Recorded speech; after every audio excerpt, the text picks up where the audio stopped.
कोई सजा है, तो मारते होंगे तो वे लुक छुप कर मारते होंगे। उनका मौत का अपमान करना, तुरंत किसी ने शिकायत करी तो आप अंदर होंगे। ऐसे लोइन राष्ट्रीय पशु है सिंह, शेर। शेर के पहले शिकार करते थे, अब शिकार करना सरल नहीं है। शेर के खाल भी मिल जाती है तो जेल है। ऐसे ही गाय माता को एक बार राष्ट्र माता बना दिया जाएगा नियम के तहत, तो फिर गायों को आप कूड़ा खाते, प्लास्टिक खाते नहीं देख सकते हैं। सरकार की जवाबदारी है। फिर गाय का दूध तो पिएंगे, जब दूध नहीं देगी तो खुली छोड़ देंगे रोड पर एक्सीडेंट होने के लिए। ये दुर्गति नहीं होगी, क्योंकि जो भी गाय को खुली छोड़ेगा उसकी जेल होगी। तो 3 वर्ष सोचेगा गाय को छोड़ते समय। अनेक बातों का जो गोचर की भूमि पर आप कब्जा किए बैठे सरकारें और निजी लोग, उनको छोड़नी पड़ेगी, सजा का प्रावधान हो जाएगा। इसलिए सारी बातों का सार एक हो जाएगा जब गौ माता राष्ट्र माता बन जाएगी। कहते हैं ना, एक साधे सब सधे और सब साधे सब जाए। अनेक 32-34 बातें पत्र में भी लिखी है महाराज श्री जी ने कि ये समस्याएं हल होंगी। और आप भी जानते हो कि सारी समस्याओं का उत्तर एक है, हमें ये 10, 20, 50, 100, 200 गायों की सेवा तो कर ही रहे हैं। महाराज श्री जी पालवास प्रत्यक्ष 700 गायों कर रहे हैं। एक अच्युतानंद जी महाराज है जो 40,000 गायों की सेवा कर रहे हैं। गोपेश गिरी जी महाराज है जड़कोट में 14-15,000 गायों की सेवा कर रहे हैं। पथमेड़ा में 1.5 लाख गायों की सेवा हो रही है। ये 1.5 लाख, 2 लाख, 10,000 इतने तक ही सीमित है, पर हमें 8 करोड़ गायों का ध्यान करना है। 8 करोड़ गायों को सुखी करना है, उन गायों को सुरक्षा करनी है। तो दूसरा कोई शॉर्टकट नहीं है। केंद्र सरकार को गो मंत्रालय बनाना पड़ेगा, केंद्र सरकार को गौ माता को राष्ट्र माता बनाना पड़ेगा, केंद्र सरकार को गौ हत्या करने वाले को फांसी का फंदा 302 की धारा लगानी पड़ेगी। ऐसे काम होने पर बाकी समस्याओं का निदान अपने आप होगा।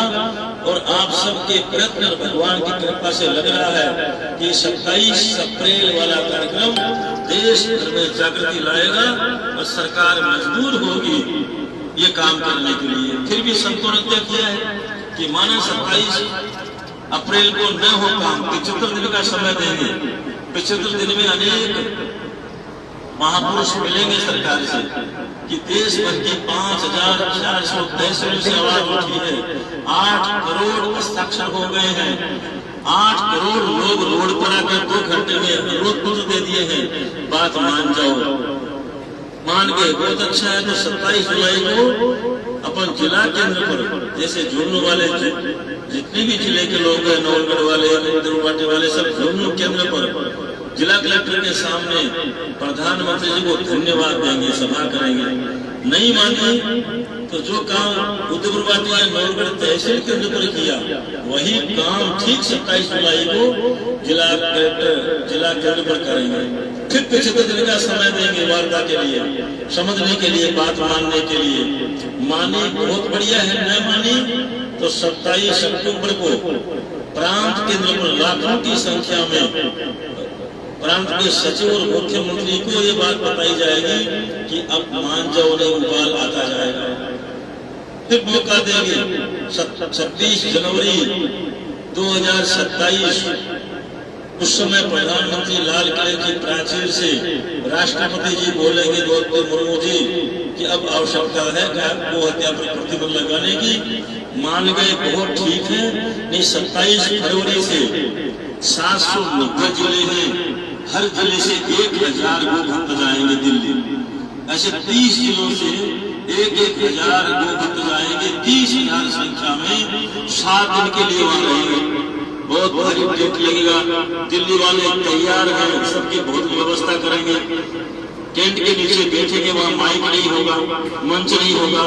माधवा हो और महामंडलेश्वर हो, शंकराचार्य हो, सब नीचे बैठकर पत्र लिखते रहेंगे।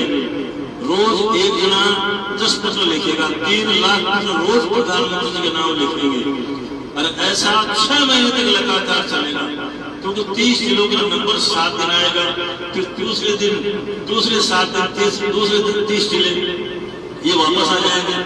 ऐसा 6 महीने तक ये आंदोलन चलेगा।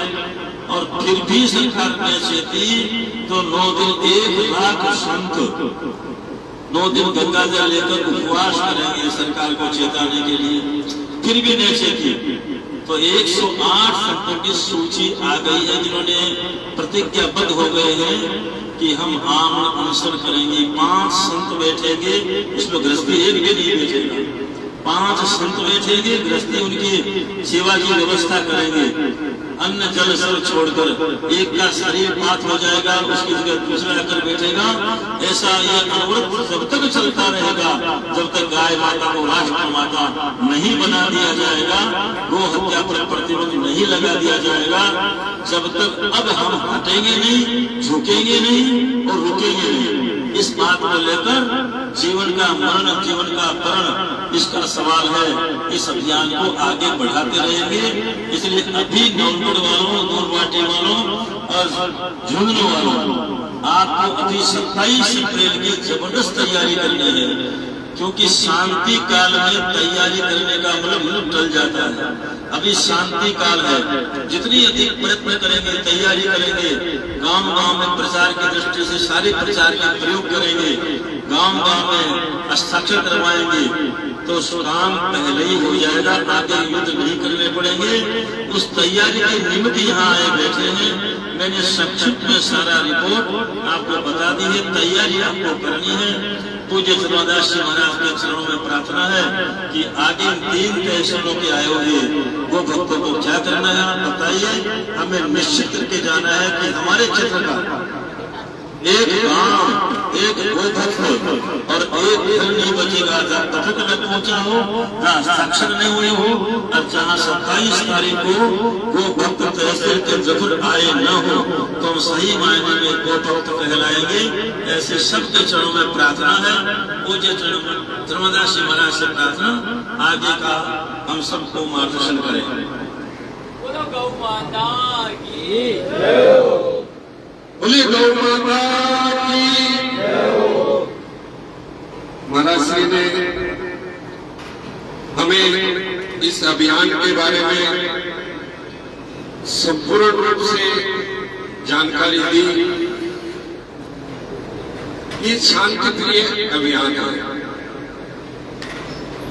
किसी भी प्रकार का उग्र या पटरियों को उखाड़ना या सरकार संपत्तियों को नुकसान पहुंचाना, यह हमारा उद्देश्य नहीं है। हमारा उद्देश्य कीर्तन करते हुए, हरि गुणगान गाते हुए, हमारे तहसीलदार एसडीएम साहब को प्रधानमंत्री के नाम विज्ञापन शांति प्रिय हमें उनको सौंपना है। अब इस अभियान की किस तरीके से रूपरेखा तैयार होगी, इसके लिए ना तो कोई चंदा है, ना कोई रसीद बुक है। आप और हम सबके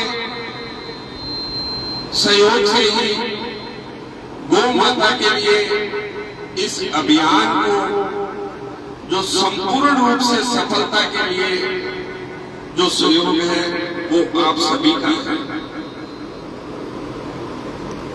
अब इस अभियान के बारे में, इसका प्रचार इस प्रकार से हम सबको मिलकर करना है।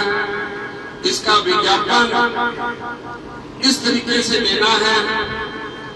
ये हम सब परम पूज्य संत चंद्रमा दास जी महाराज के मुखारबिंद से सुनेंगे और ध्यान पूर्वक